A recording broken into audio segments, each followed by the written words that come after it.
Hey everybody, how's it going? Stephen Cox here, and today I'm doing a little live stream for you guys.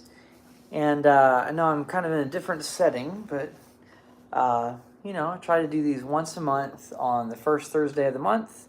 And if I can't make it on the first Thursday, then I usually do it on the second Thursday or sometimes soon after. So today I've got my exotic mahogany U-bass. So this is the one I've had the longest, and I use this when I don't have an amplifier, because this one is the loudest U-bass that I own. And the reason it's the loudest is that it has round wound strings, and they project the loudest. But they're also the strings that are most similar to a electric bass guitar. So they have the ridges on the strings, and they feel more like electric bass strings, not flat wounds. So these have the little ridges where flat wounds are just smooth all the way across. Okay, so the song that I played starting out was something I start every live stream out with. That was one I call Green Tea. And I'll just briefly go over kind of how I wrote it. I wrote that one on upright bass, really, so it was more like this, right? The bass is over, the neck ends up kind of being over your shoulder where your eye is almost parallel to the nut. But when I wrote it, I was thinking about doing the melody basically all on the G string. There might be one or two notes that aren't on the G string. So I came up with a simple melody.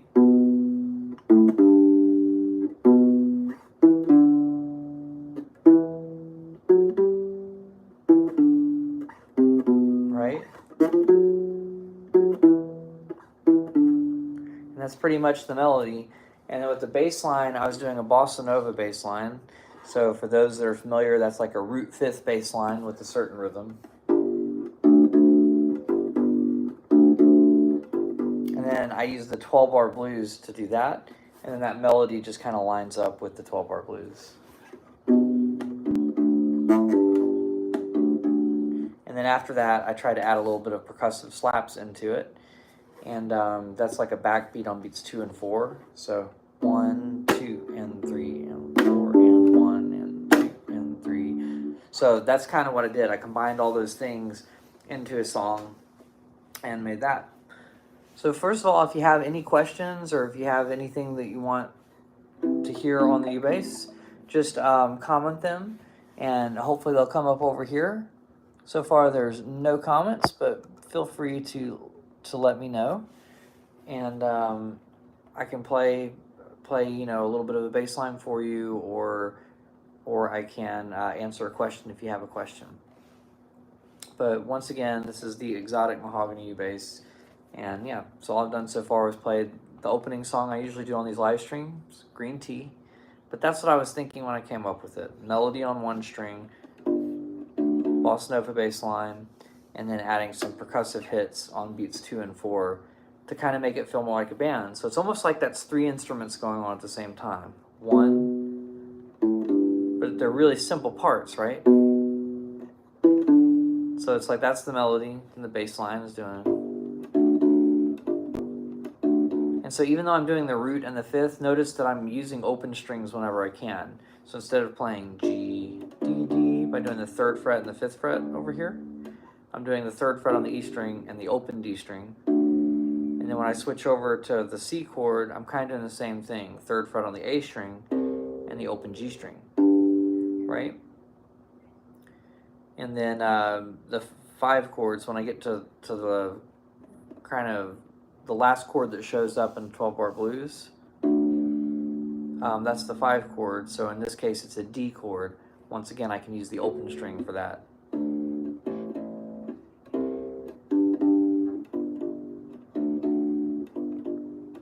So that's what allows me to put all those 3 things together, is keeping the parts simple, keeping the melody on a separate string mostly than the bass line, and then adding percussive slaps.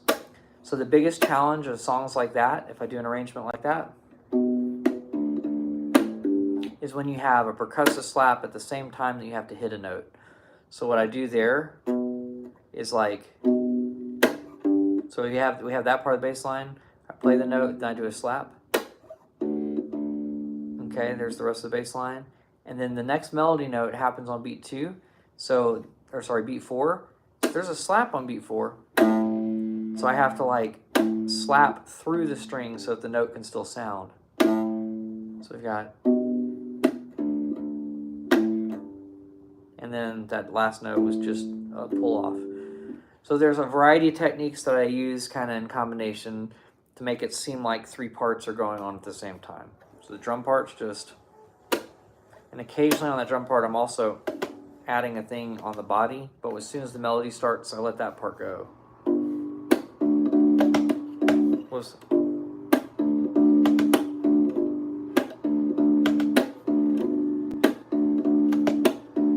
So I'm doing a bass line note, then the percussive slap that sounds like a snare drum on beat 2, or it's in the place of a snare drum. Maybe it doesn't sound exactly like one.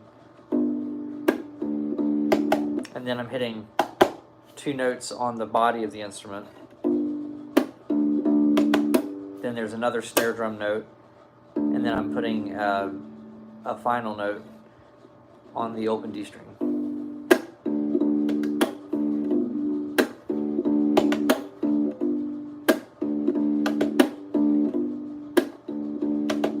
Now if you're playing with a band, obviously you could split all these parts up. Somebody could play the drums, and they might make the drum part a little bit more interesting, but they would still be accenting beats 2 and 4, probably with the snare drum. They might do it some other way, but that's what they could be doing. And then, you know, the bass line could just do this. So you can just enjoy what the melody's doing. The hardest part when I play that song is sometimes I'll try to improvise a solo while keeping the groove going. And that's when it gets kind of difficult.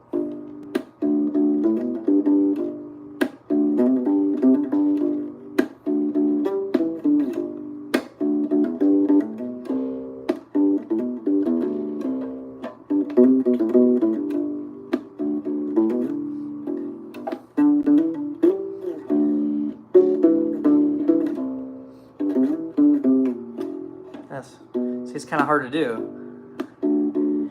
So when I'm doing that, I'm doing everything that I was talking about before, but just letting some of it go. So maybe I'll try to keep the bass line going. Maybe I'll try to keep the bass line plus that percussive slap going. Or maybe I'll just simplify the bass line and just do the root note.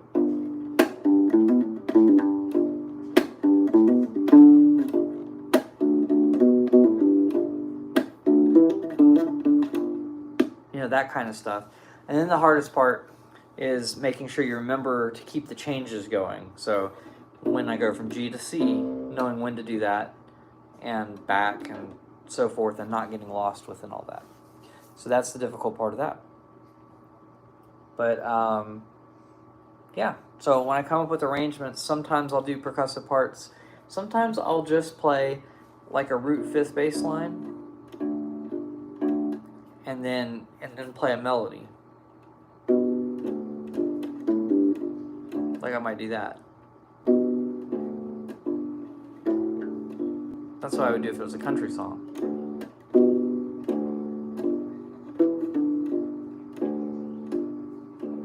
What could I do?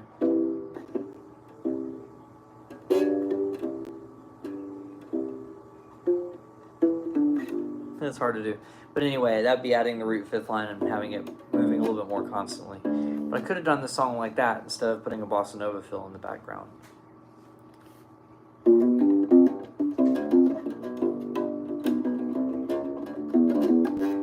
So that's one thing that you can do. But if you guys have any questions, just let me know.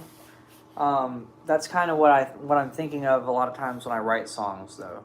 Melody on one string, and then having some sort of percussive backbeat that comes from just slapping the strings. A lot of times it's in between notes, but when it happens, when a note needs to happen too, you have to like slap through the string, like almost like I'm plucking through the string while slapping. Or you could pop the note is another way that you do it.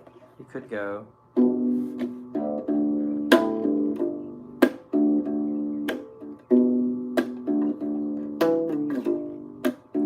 But I didn't really like the popped sound versus the slapped through sound. I thought that it was more percussive to have that kind of sound rather than that one. It's more of the sound I was going for. So you can do it a variety of different ways, but if you want to try to make a solo arrangement, that's something you can do. Okay, so we have the 4th of July coming up. So I released a video very recently of This Land Is Your Land. I honestly don't remember my whole arrangement, so if I tried to play it right now, I probably wouldn't remember all of it.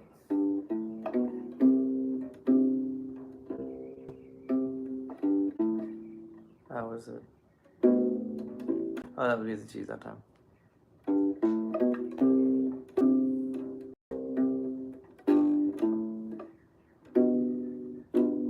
So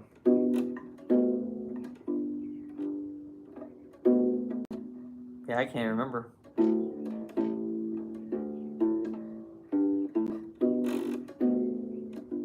But that was one where I just took the melody and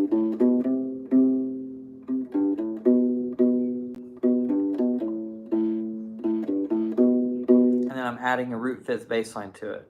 So that was the melody, and the bass line is.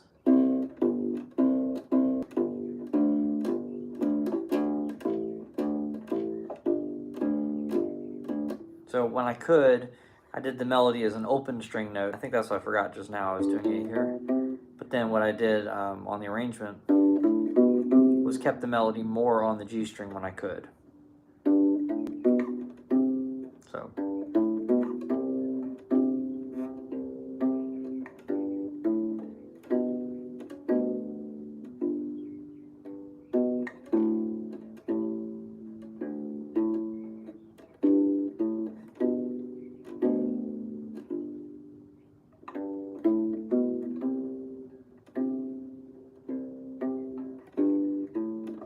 Same thing.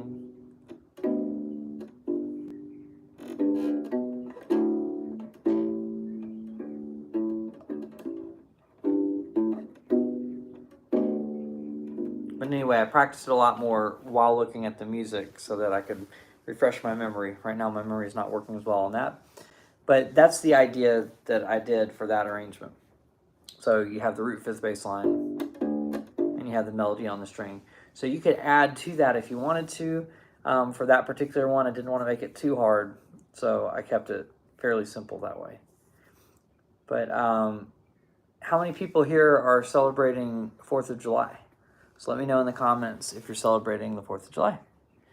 So far, I haven't seen any comments, so I hope y'all are doing good out there. But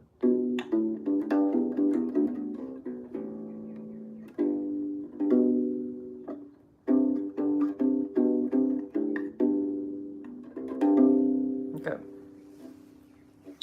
But yeah, there's a little patriotic kind of thing that you can do there.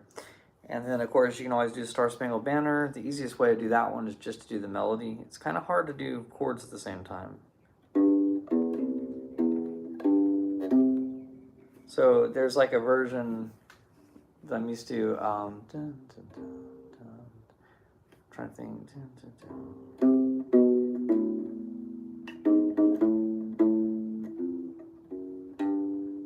So I'm trying to think about what the bass line does, because the melody goes. But how would you do that at the same time as? Probably like that.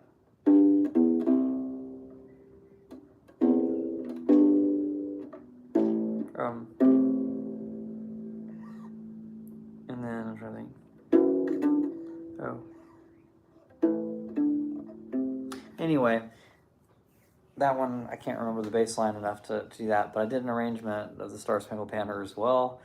So how's this for you guys? When you learn songs, do you remember every song that you learn?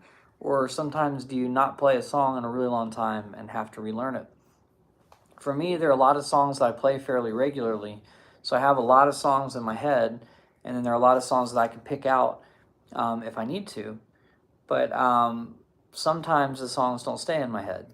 So I'm curious, how do you guys go about it? Do you play off of sheet music most of the time, or do you have like a little way to pull up songs on your phone? If you don't, there are resources like give me a second. It's called iReal Pro that you can use to remember jazz songs. They have the chords for jazz songs, or you can look up charts online where it has the lyrics and you have the chords above it. A lot of ukulele groups use that kind of playing. So I was actually talking with the student about that kind of playing earlier today, and you basically have to know what style the song is to come up with a bass line for those kinds of things. But I was kind of demonstrating for her, and I have a video on this out also, that you can do multiple different kinds of bass lines while the ukulele players are doing sometimes the same strum pattern. So there's a really common strum pattern that some people refer to as island strum on the ukulele. It's like down, miss, down, up, miss, up, down, up.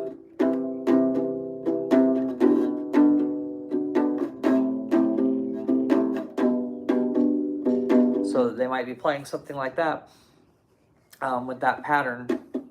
But there are a whole lot of bass lines that you could do with that could change the sound of the song from being a country song. If you do a root fifth bass line, it could sound like a kind of an island sort of theme song if you do an arpeggio bass line a certain way.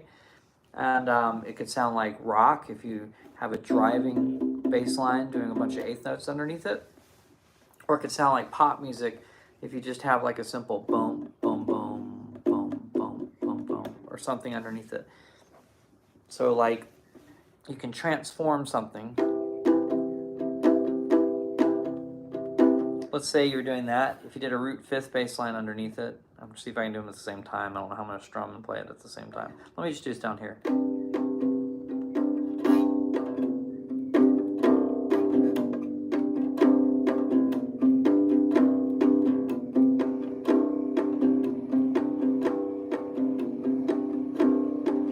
So you have that bum, boom. Underneath it sounds like country, but the same pattern. You could be playing bum, bum, bum, bum. So the first one was just going root, fifth, and basically a simple way to think of the root and the fifth bass line is the root is whatever the name of the chord is. So like let's say you're playing a G chord, like on your page it says G, and you're like, okay, G. So if you play the root note, you're just playing G. So a root note bass line could be like playing quarter notes on G. So if someone's going, and the bass line's just going boom, boom, boom, boom. It's hard to do at the same time.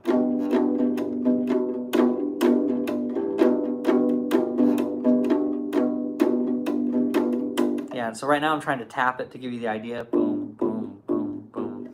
But it would really sound like that. Anyway, if it were all together, it would sound kind of like that.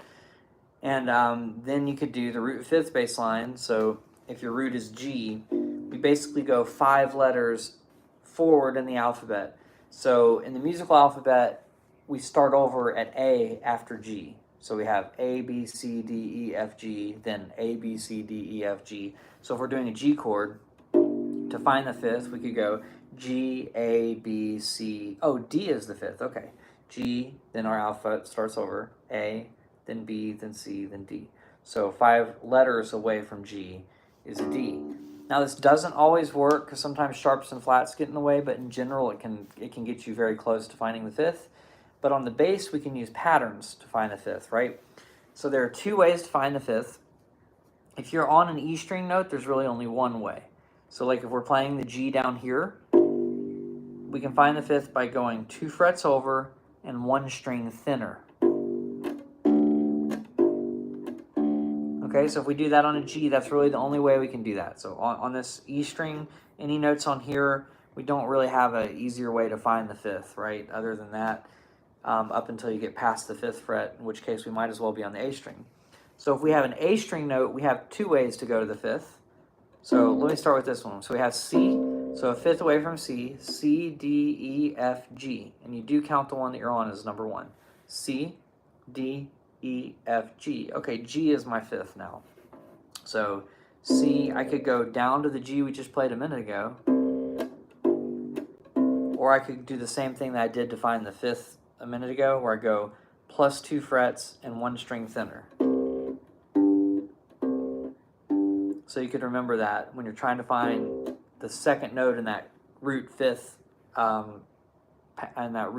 pair, you can go 5 letters up in the alphabet, and when you do that on the bass geometrically, we can just go plus 2 frets, 1 string thinner. So that would be if I was on the 3rd fret, 3 plus 2 is the 5th fret. Now I want to be on 1 string thinner. I was on the A string, now I'm going to be on the D string for the 5th. So that's one way to find it. And the other way to find it is if you're on the A string, stay on the same fret, but just go 1 string thicker. So you have those 2 options to play the root 5th there. So if somebody said play a root 5th bass line and the chord you were on in the song was C, you could go C, G, C, G, or you have the choice of going C, G, C, G. But basically, if you just look at the geometric quality, then you go to a different chord, you don't have to think, what's the letter? Wow, how is that, 5 notes away, 5 letters away? No, all you got to do is just go plus 2 frets, 1 string thinner, or same fret, 1 string thicker. So you just need to know where the first note is. So let's say our chord progression was a C major chord, a D major chord, and a G major chord. We go C, okay, root, 5th, root. Now we're going to go to D, D, go down to the 5th. Then we got a G chord, okay, G. I can only go up to the 5th, and then back to C. So the C chord would be C and its 5th is G. Then you go to D, its 5th is A. Then we go to a G chord, its root is G, its 5th is D. And you're back to C. That's the chord that we'd be on. So you have that idea, and you can do that under that bass line, under that strum pattern, if the ukulele players were playing a C chord with island strum, then a D chord, then a G chord, right? So you could be doing that underneath that.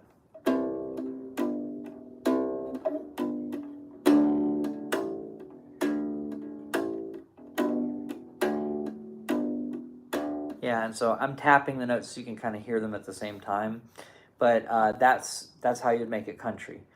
So far we've gone over the root note bass line where we would just go bum bum bum bum bum bum bum bum bum. So if it was a C chord, we just play C C C C. And if it's a D chord, we play D D D D. And if it's a G chord, we just play G. Then we did the root 5th bass line just now.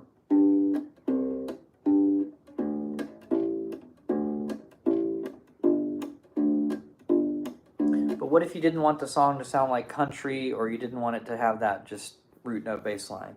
Well, then you could add the arpeggio into it, and you could add it with 2 different rhythms to get 2 different sounds. If you wanted it to sound like obla-dee obla-da, you could get boom, boom, boom, boom, boom, boom. So that's what you could do for the C chord, then the D chord, then the G chord.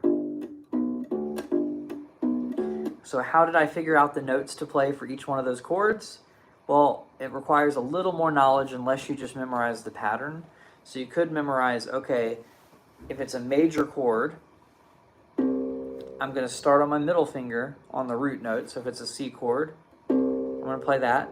And then if it's a C major chord, I'm going to go backwards 1 fret and 1 string thinner. then from there I'm going to go up 3 frets and play with the pinky. But the way that I determined those notes was I learned a major scale first. And so if you want to do that, you can go to the course that I created and learn how to play a major scale. And then it's every other note in the major scale up until you have a pattern of 3. So you have the first note, you skip over the second note and play the third note, skip over the fourth note and play the fifth note. So if you have a C major chord, you would take the C major scale, play the first note of it, the third note of it, and the fifth note of that scale. So that's what I would do for the C chord. So then you take that same idea, if you're going to D major and doing that chord, you would take a D major scale and do the first note of that, the third note, and the fifth note of that scale. And you'll notice that that pattern is the same. I'm just doing it 2 frets up from the C pattern because D is 2 frets away from C.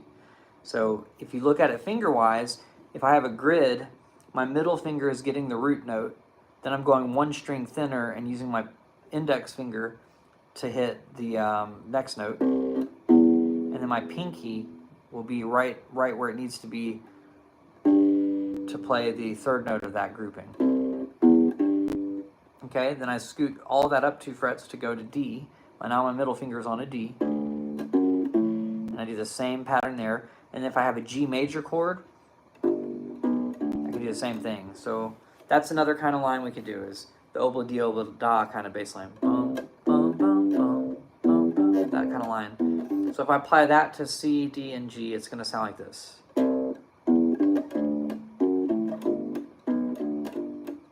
C, D, G, and then for kicks I gave it a second G instead of just going back to C after that. So that's another bass line that you could do, and you could still do that under that kind of C, D, G, G. So if you have that going on, C, D, G, G, or you could do a country line. That's the root 5th line. Or we could do the root note only line.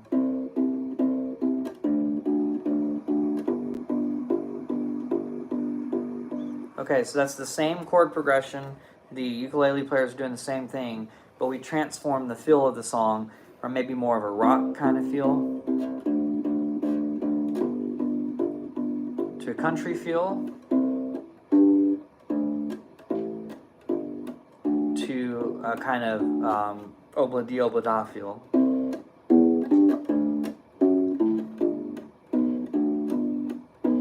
Now we can take the same arpeggio notes, the same notes that we just did, but instead of going 1, 2, 3, 4, 1, 2, 3, 4, 1, 2, 3, 4, we can add a kind of cool syncopated rhythm where it's 1 and 2 and 3 and 4 and. So 1 and 2 and 3 and 4, and that sounds more like this. Bum, bum, bum, bum, bum, bum, 1 and 2 and 3 and 4 and 1 and 2 and 3 and 4. So when they're going,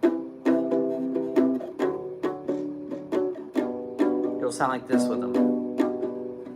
Bum, bum, bum, bum, bum, bum, bum, bum, bum, bum, bum, right? Bum, bum, bum, bum, bum, bum, bum, bum, bum, bum, bum, bum, bum, bum, bum, bum, bum, bum, versus the obla-di. Bum, bum, bum, bum, bum, bum. Sorry, that was a combination doing both of them.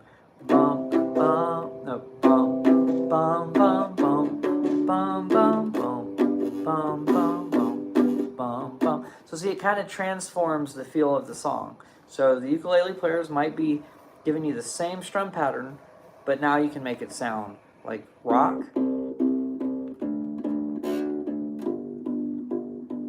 country,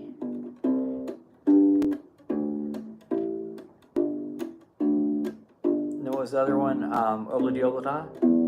1, 2, 3, 4. 1, 2, 3, 4. 1, 2. And then we can make it sound kind of island with a different rhythm. 1 and 2 and 3 and 4 and 1 and 2 and 3 and 4 and 1 and 2 and 3 and 4 and 1 and 2 and 3 and 4. So all those different feels are all up to the bass player to just change the style of the song. So you have that power. I know there are a lot of people that play with ukulele groups. Some people do a lot of root note bass lines and a lot of root fifth bass lines. So you could add that arpeggio bass line to your repertoire. I was just showing you the major arpeggios because that chord progression was just C major, D major, and G major.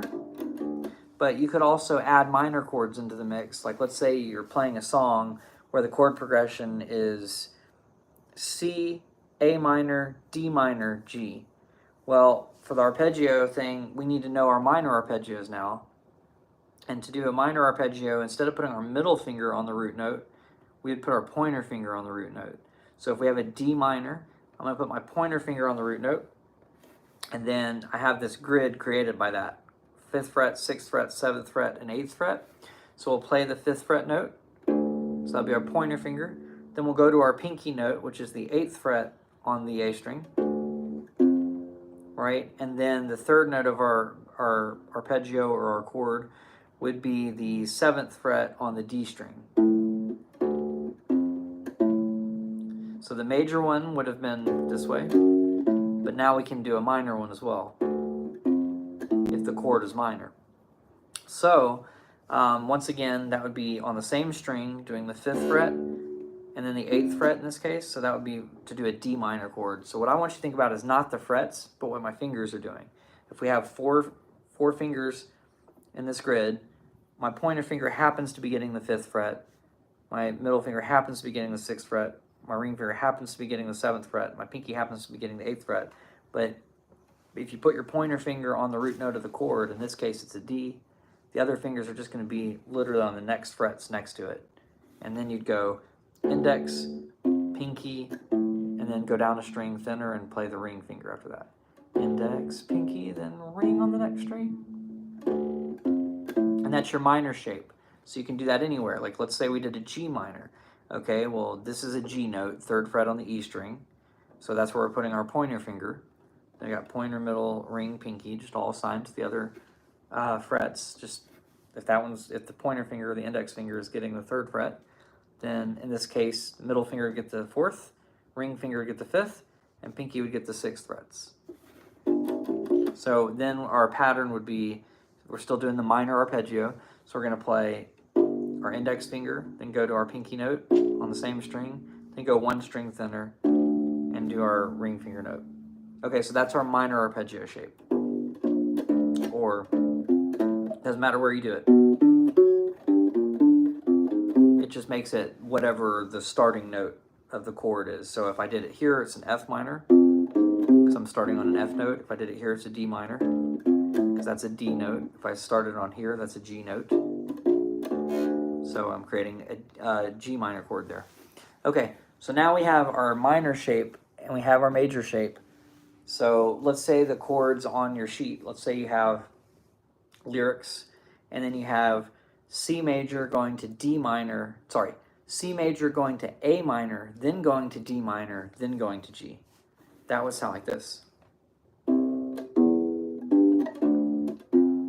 No, it wouldn't, because I said A minor, not D minor. Let me try again.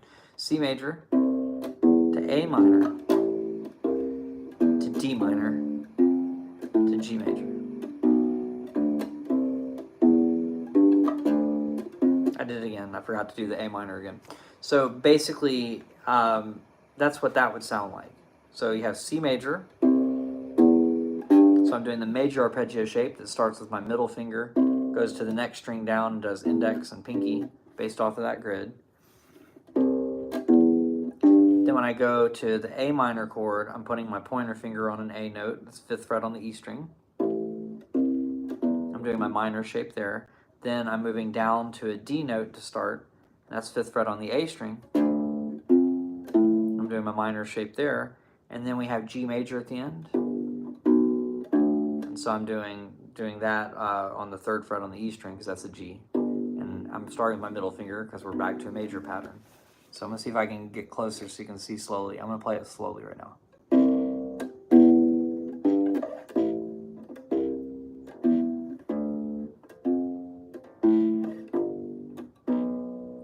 So I started on my middle finger there because it's major.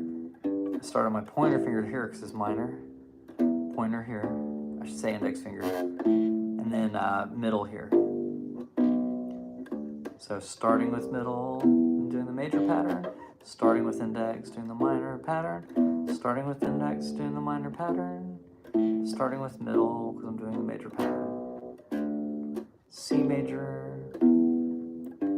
A minor, D minor, G major. So hopefully that makes sense. If you missed some things, you may want to rewind the video and watch a little bit earlier on, so that makes a little bit more sense to you. But how's everybody doing? I hope y'all are having a good time. I'm going to have to do a shorter live stream today, so I'm about to have to go here in a few. But let me know if you enjoyed this little tutorial. I know I'm kind of all over the place, but kind of just teaching bass lines. At the beginning of the video, I was doing something much more advanced where I was taking those bass lines and then like, you know, having a melody on one string while doing a bass line while kind of drumming on the U bass too. But I hope that you at least find this entertaining and hopefully learn something that you can apply to your bass playing. But yeah, major chords, use the major pattern. So you have your arpeggio lines now. There are two of them. You have your root fifth lines, and you have your root note lines. So if you're in a ukulele group, I don't know how many of you people are, or if you play with an ensemble regularly, just try these different things. Try these different lines based on what you think the song is more like. If it's more of a country song, use the root fifth bass line. If it's kind of more of a rock song, the root note bass line with driving quarter notes will probably be better. I'm going to apply it to the pattern that we just did. So we were doing C major to A minor to D minor to G major. So if you did a root note bass line, you'd just be going C, A, D, G.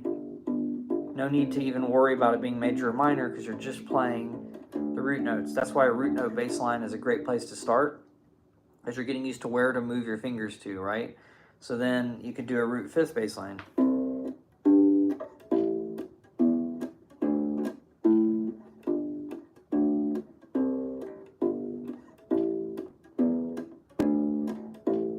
I did a little bit of a variation in there because I told you 2 ways to find the fifth. So that's what I was doing there. So that makes it sound kind of country. And then you could also do the different rhythms with the arpeggio line. The Obla D rhythm, 1, 2, 3, 4, 1, 2, 3, 4, 1, 2, 3, 4, 1, 2, 3, 4. Or you could do the slightly different rhythm, 1 and 2 and 3 and 4 and 1 and 2 and 3 and 4 and 1 and 2 and 3 and 4 and 1 and 2 and 3 and 4. That kind of has more of a kind of island vibe. But you can do all of those when someone is doing like the island strum pattern, just very common strum patterns on the ukulele or the guitar or something along with you. So you have a lot of power as being the bass player. That's the point of that. And I hope you all enjoyed that little review of different bass lines. Sometimes with these live streams, I don't know where I'm going with it, and I just kind of go with the flow. What dictated this one in this case was I have a student working on those kinds of bass lines, and I just wanted to demonstrate kind of different things that you can do with them and kind of how they'd sound. So hopefully that helps. And I might do that demonstration one more time before I go, but I want to thank you guys for hanging out here. So once again, our chord progression is C major, A minor, D minor, and G major. So the ukulele players would probably be going.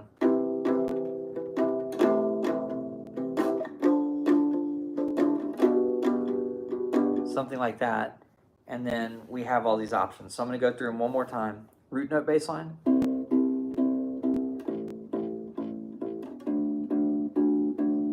root fifth,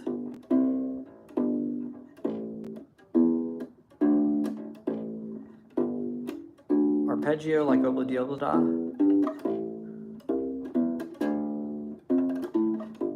slightly different rhythm.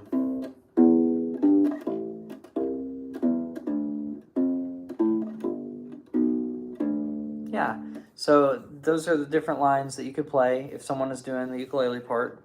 So I think I just saw that someone is learning ukulele. So you might be going C, A minor, D minor, G. And so it's like you can do that, and hopefully a U-bass player or a bass guitar player learning these things can play underneath what you're playing if you're just doing island strum on ukulele, down, miss, up, down, up, or down, up, down, up.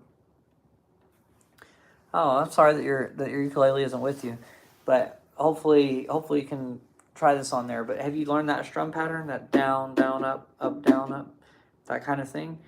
So that's a really common strum pattern. But if you're playing that and you're playing with a bass player, they can change the style just by adding these different bass lines. So it's a pretty cool thing if they learn just these simple kinds of ideas. So hopefully that helped you guys. And hopefully if you're playing in an ensemble, that gives you some ideas so you don't have to feel like every song you're like, oh man, I don't want to turn this into a country song, but all I really know how to do is the roots and the root fifth line. Then you can hopefully learn this arpeggio idea and apply it to songs you're already playing. But I want to thank you guys for hanging out. I've got to go, but I appreciate you guys hanging out here. For those that are in America, I hope you have an excellent July 4th, the Independence Day. For everybody else, I hope you have a great week. I do these live streams about once a month on the first Thursday of the month. Unless I can't, then sometimes I'll do the second Thursday of the month if I have a big commitment on the first Thursday. But thank you all for hanging out. Maybe I'll play one more of my songs. We'll see if I remember how to do it on the way out. And this is one where I'm combining different things. It's a lot like the one I opened the song with. It's just got a little bit of a different energy. So let's see.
All right, guys. Thank y'all so much for hanging out. I'll see you guys on the next one. Have a great week, a great 4th of July, and take care. Oh, how much? Real quick, I'll answer this question. Mark says, nice, bro. How much did it cost? I don't know what they cost now. This one was a slightly more expensive one. So it has the round wound strings on it. It's the exotic mahogany model. So if you look up the Kala exotic mahogany, I believe it's between $400 and $500 unless they had to raise prices in the last few years. But I've had this for almost 5 years now, but I think they're somewhere around the $400 range. All right, thank y'all for tuning in. I'll see you guys on the next one. As soon as I figure out how to get this thing to end. All right, bye guys.